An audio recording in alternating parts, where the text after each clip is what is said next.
SSC से जुड़ी हुई सारी न्यूज़ और फ्री ऑनलाइन कोचिंग के लिए सब्सक्राइब करें और बेल आइकन दबाना ना भूलें सारे नोटिफिकेशन आप तक पहुंचने के लिए। तो hi friends, welcome to SSC mindset. यार एक बार फिर आप लोगों का स्वागत है। दोबारा इस वीडियो को बनाना पड़ रहा है क्योंकि मेरा सॉफ्टवेयर क्रैश हो गया था और मुझे दोबारा से इस पूरी वीडियो को बनाना पड़ रहा है। तो यार बड़ा कभी कभार थोड़ा फ्रस्ट्रेशन हो जाती है जब ये सॉफ्टवेयर क्रैश हो जाते हैं और पूरा डाटा उड़ जाता है ना, तो बड़ी प्रॉब्लम होती है। पर चलिए कोई नहीं यार, इस वीडियो में हम बात करेंगे ह्यूमन एक्सक्रीटरी सिस्टम के बारे में। ठीक है, कि हमारा ह्यूमन जो भी काम करता है और वेस्टेज को निकालता है वही हमारा पूरा ह्यूमन एक्सक्रीटरी सिस्टम कहलाता है एसएससी एग्ज़ाम्स के लिए, जो इतना इम्पॉर्टेंट है आपके लिए क्योंकि ज़्यादा बड़ा नहीं है पर ये बहुत इंपॉर्टेंट है क्योंकि छोटी छोटी चीज़ें इसमें ऐसी हैं जो हमारे लिए जानना ज़रूरी है। ठीक है, छोटा सा चैप्टर है, चलिए शुरू करते हैं। देखिए जो पहला आपका एक्सक्रीशन क्या होता है, removal of nitrogenous substance form during metabolism from the body of human is called excretion. ठीक है, देखिए वो क्या कह रहा है कि जब भी आपका कोई नाइट्रोजनियस सब्सटेंस बनता है मेटाबॉलिज्म के बनते वक्त आपकी बॉडी के अंदर और उसको हम बाहर निकाल के फेंक देते हैं, या फिर हम वेस्ट को हम निकाल देते हैं, वो हमारा रिमूवल कर देते हैं, वो हमारा एक्सक्रीशन कहलाता है। ठीक है, तो हम किसको बाहर कर रहे हैं, नाइट्रोजनियस सब्सटेंस को, जो हमारे बॉडी के लिए कोई भी इंपॉर्टेंस नहीं रखते हैं। ठीक है, दूसरा normally excretion means the release of nitrogenous excretory system या substance like urea, ammonia, uric acid. ठीक है, तो वो क्या कह रहा है कि देखिए जब नॉर्मली इसमें क्या होता है, जो हमारी नाइट्रोजनस एक्सक्रीटरी सब्सटेंस होते हैं जो हमारे यूज़ में नहीं होते, वेस्टेज होते हैं, जैसे यूरिया, अमोनिया और एसिड, यूरिक एसिड, उसको हम निकाल देते हैं। ठीक है, इसके कुछ इंपॉर्टेंट ऑर्गन्स भी होते हैं जो इसमें हेल्प करते हैं हमारे एक्सक्रीटरी सिस्टम में। जैसे पहला है हमारा किडनी। किडनी बहुत इंपॉर्टेंट है हमारे किसी भी एक्सक्रीटरी सिस्टम के लिए। आप अगर इसमें देखें तो बहुत बड़ा योग होता है, बहुत बड़ा योगदान होता है इसका। ठीक है, इसका मेन काम क्या होता है, main excretory organ is in human and other mammals is pair of kidney. देखिए दो किडनी के पेयर होते हैं। ठीक है, एक सिंगल किडनी नहीं होती है। इसका जो टोटल वेट होता है वो लगभग 140 ग्राम होता है, 140 ग्राम होता है। ठीक है, वेट ऑफ किडनी। ठीक है, नेक्स्ट कि there are two parts of it, outer part is called cortex and inner part is called medulla. ठीक है, देखिए किडनी में क्या होता है, आपके दो तरह की परत होती हैं, दो हिस्से होते हैं आपके किडनी के। जो बाहरी हिस्सा होता है वो आपका कॉर्टेक्स कहलाता है और जो अंदर का हिस्सा होता है वो आपका मेडुला कहलाता है। ठीक है, नेक्स्ट है आपका कि each kidney is made up of approximately 13 million kidney ducts. Ducts क्या होते हैं, देखिए किडनी डक्ट्स क्या होते हैं आपके किडनी डक्ट्स। किडनी डक्ट्स एक तरह से आपके मान लीजिए एक तरह से खिड़की होती है छोटी छोटियाँ, जिन सबके लगभग 13 करोड़। ठीक है, अगर वो 30 मिलियन की बात करें 13 की, तो 13 करोड़ आपकी किडनी डक्ट्स होती है जिनके मिलने से आपकी किडनी बनती है। ठीक है, इसमें क्या होता है कि देखिए इसमें से आपका ब्लड या ब्लड प्लाज्मा पास होता है, ये उसको छानता है, एक तरह से ये डक्ट्स कहलाती है जो आपके घरों में भी होती हैं। ठीक है, nephron is the structural and functional unit of kidney. तो वो देखिए क्या कह रहा है कि जो किडनी होती है ना वो आपकी नेफ्रॉन से मिलकर बनती है। नेफ्रॉन सबसे छोटे कण हैं किडनी के। ठीक है, नेफ्रॉन क्या होता है, जो किडनी डक्ट्स आपकी कंडक्ट करता है या रखता है अपने पास। ठीक है, मेन और देखिए क्या है कि there is a cup like structure in every nephron called Bowman's capsule. देखिए हर नेफ्रॉन के अंदर एक बोमेन कैप्सूल होता है जिसका कप लाइक स्ट्रक्चर होता है, लगभग ऐसा कप लाइक स्ट्रक्चर होता है हर बोमेन कैप्सूल का, और ये हर नेफ्रॉन के अंदर होता है। ठीक है, अब देखिए आगे क्या है कि glomerulus of thin blood vessels are found in the Bowman's capsule which is made up of 2 types of arterioles. देखिए अब क्या कह रहा है कि ग्लोमेरुलस क्या होता है। देखिए ग्लोमेरुलस एक तरह की ग्रुप होता है कि कुछ ब्लड वेसल्स का, जो आपके न्यूफ्रॉन की स्टार्टिंग में ही पाया जाता है या फिर आपकी बोमेन्स कैप्सूल में मिलता है। ठीक है, ये दो तरह के होते हैं आपके ग्लोमेरुलस जो ब्लड वेसल्स होते हैं, दो तरह के आर्ट्रियोल से मिलकर बनते हैं। ठीक है, पहला जो है आपका वो है अफरेंट आर्ट्रियोल। ठीक है, और दूसरा है आपका एफरेंट आर्ट्रियोल। ए और ई का अंतर है। ठीक है, यहाँ पर ए और यहाँ पर ई है। ठीक है, इसका मतलब आप एंटर समझ सकते हैं और इसका मतलब आप एग्जिट समझ सकते हैं। ठीक है, जब आपका कोई भी ब्लड है वो ग्लोमेरुलस के अंदर आता है तो वो आपका एफरेंट आर्ट्रियोल से आता है, और जब बाहर जाता है ठीक है तो वो एफरेंट आर्ट्रियोल आपकी लेके जाती हैं उसे। ठीक है, ये इन दोनों का काम है। नेक्स्ट देखिए क्या है, the process of filtration of liquid into cavity of Bowman's capsule is called ultra filtration. देखिए पहली बात, किडनी आपकी इतनी बड़ी नहीं होती। ठीक, उसके अंदर आपके नेफ्रॉन जो सेल की तरह होते हैं छोटे छोटे, उसके अंदर भी आपकी बोमेन्स कैप्सूल ठीक है, और वो बोमेंस कैप्सूल आपके फिल्टर कर रहे हैं ब्लड प्लाज्मा को। तो सोचिए कि कितना अल्ट्रा फिल्ट्रेशन हो रहा होगा। तो उसी को हम अल्ट्रा फिल्ट्रेशन कहते हैं कि ठीक है, कि मतलब बहुत छोटे छोटे कैप्सूल्स आपके ब्लड को फिल्टर करें, किसी लिक्विड को फिल्टर करें, वो आपके अल्ट्रा फिल्ट्रेशन कहलाते हैं।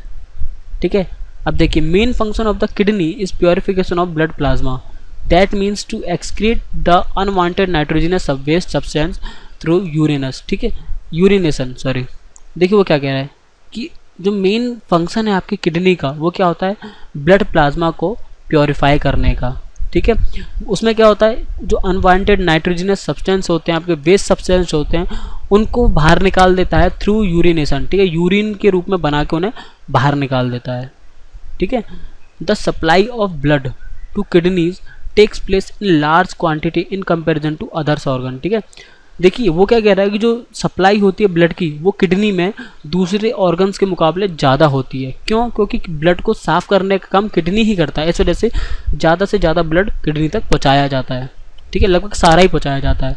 और देखिए कितना पहुँचाया जाता है, लगभग हर मिनट 125 ml, ठीक है, मिलीलीटर आपका जो किडनी है वो ब्लड को साफ करती है। और पूरे दिन में 180 लीटर, ठीक है, ब्लड को साफ करती है, जो बहुत बड़ा एक नंबर है आपके ब्लड का। और बात करें अगर उसका कितना वेस्ट निकलता है तो लगभग 1.45 लीटर आपका यूरिन बनता है उस ब्लड फिल्ट्रेशन की वजह से। ठीक है, और जो डेली आपका वेस्टेज में बाहर जाता है। ठीक है, और जो रिमेनिंग पार्ट होता है आपका, जो प्योर ब्लड होता है आपका, वो वापस से जो नेफ्रॉन सेल्स होते हैं वो ले जाते हैं और ब्लड में मिला देते हैं। ठीक है, अब देखिए आपके यूरिन में क्या क्या आपके सब्सटेंस होते हैं, जो नाइट्रोजन सब्सटेंस होते हैं। पहला तो 95% आपका वाटर होता है। ठीक है, यूरिन के अंदर 2% सॉल होता है, 2.7% आपका यूरिया एंड 0.3% आपका यूरिक एसिड होता है। ठीक है, देखिए इन सबसे मिलकर आपका यूरिन बनता है। ठीक है, और वाटर्स में सबसे इसलिए ज़्यादा होता है क्योंकि ईजिली बाहर निकल जाए। ठीक है, और ये आपका यूरिन होता है। ठीक है, नेक्स्ट आपका the colour of the urine is light yellow due to the presence of urochromes in it. ठीक है, urochrome is form by the dissociation of haemoglobin. देखिए लोग कहते हैं कि यार हमें पीलिया हो गया, हमारा यूरिन येलो आ रहा है, ठीक है, लाइट येलो आ रहा है, ये हो गया वो हो गया, पर वो किसकी वजह से होता है, वो यूरोक्रोम्स की वजह से होता है। ठीक है, यूरोक्रोम्स में आ जाते हैं, प्रोड्यूस होने लग जाते हैं, इस वजह से आपका लाइट येलो कलर का यूरिन हो जाता है। और यूरोक्रोम्स क्यों बनते हैं, जब हमारे में हीमोग्लोबिन की कमी हो जाए तो आपके यूरोक्रोम बनने लगते हैं। ठीक है, जिसकी वजह से जो यूरिन है वो लाइट येलो हो जाता है। ठीक है, तो जो यूरिन है देखिए वो आपका एक एसिडिक नेचर का होता है, जिसका pH वैल्यू आपकी 6 होती है। ठीक है, 6 pH वैल्यू होती है। और स्टोन बनते हैं आपकी किडनी में, स्टोन बनते हैं, पथरी जिसे कहते हैं। वो क्यों बनते हैं, जब आपके किडनी के अंदर कैल्शियम ऑक्सलेट बनना स्टार्ट हो जाए। ठीक है, जब भी आपकी किडनी में कैल्शियम ऑक्सलेट बनना स्टार्ट हो जाएगा तो आपकी पथरी बनने के चांसेस बढ़ जाएंगे। ठीक है, अब देखिए अब होती है हमारी एक स्किन। स्किन क्या होती है, स्किन हमारी जो होती है उसमें दो तरह की ग्लैंड होती हैं, ऑयल ग्लैंड और आपकी स्वेट ग्लैंड। देखिए ऑयल ग्लैंड क्या होती है, जो हमारी सारी स्किन से ऑयल निकालती है। ठीक है, सीबम कहते हैं जैसे। और स्वेट क्या होता है, जो हमारा स्वेट निकालता है। ठीक है, आपने देखा होगा आपकी स्किन से ऑयली स्किन, लोग कहते हैं यार मेरी ऑयली स्किन है, तो वो क्या है, वो ऑयल ग्लैंड की वजह से है। ठीक है, और स्वेट तो आपको पता है नॉर्मल स्वेट होता है। ये दो तरह की ग्लैंड आपकी स्किन में पाई जाती हैं जो सीबम और स्वेट निकालती हैं। ठीक है, फिर होता है आपका लिवर। लिवर क्या करता है, देखिए liver cells play in the main role in the excretion by converting more and more amino acids and ammonia of blood into urea. देखिए लिवर क्या करता है, लिवर जो भी आपके अमीनो एसिड या फिर अमोनिया होता है ना, अमीनो एसिड या फिर अमोनिया, उसको बदल देता है, कन्वर्ट कर देता है किसमें, यूरिया में, जो आपका एक नाइट्रोजनियस सब्सटेंस होता है, और फिर आपका यूरिनेशन की मदद से बाहर निकल जाता है। ठीक है, उसके बाद होता है आपका लंग्स। देखिए लंग्स में क्या है, the lungs excretes 2 types of gaseous substance, carbon dioxide and water vapour. The excretion of substance like garlic, onion and some spices in which vapour component excreted by the lungs. देखिए वो क्या कह रहा है, जो आपके लंग्स होते हैं वो क्या करते हैं, उनका जो मेन काम होता है वो उनका काम होता है, 2 तरह की गैस बनती हैं, एक आपकी कार्बन डाइऑक्साइड होती है, दूसरी एक वाटर वेपर आपकी गैसेज होती हैं, जिनको वो बाहर निकालने का काम करता है लंग्स। ठीक है, पर कभी कभार क्या होता है, कुछ गार्लिक होते हैं जैसे ऑनियन हुए या फिर कुछ स्पाइसेस हुई, ये भी आपके उन सब्सटेंस में रहता है, आपके लंग्स में रहता है। तो ये क्या कैसे बाहर आते हैं, ये वाटर वेपर्स की हेल्प से ये आपके कंपोनेंट बाहर आ जाते हैं लंग से। ठीक है, तो ये क्या होते हैं, देखिए ये ऐसे नहीं कि ये छोटे छोटे वेपर्स पार्टिकल में बदल जाता है। आपके गार्लिक जैसे खुशबू में गैसेस की तरह इनकी खुशबू आने लगती है, एकदम बदबू आने लगती है, जो आपके वाटर वेपर में मिलके बाहर आते हैं। तभी लोग कहते हैं कि यार तेरे मुंह से प्याज की बदबू आ रही है, ये आ रही है, वो आ रही है, वो इसीलिए आती है। ठीक है, और देखिए यहाँ पर आपका पूरा एक चैप्टर ख़त्म होता है। ठीक है, तो आई होप कि आपको पूरा समझ में आया होगा। इसके बाद जो हम बात करेंगे वो हमारा नेक्स्ट एक और चैप्टर होगा जो रेस्पिरेटरी सिस्टम के ऊपर होगा।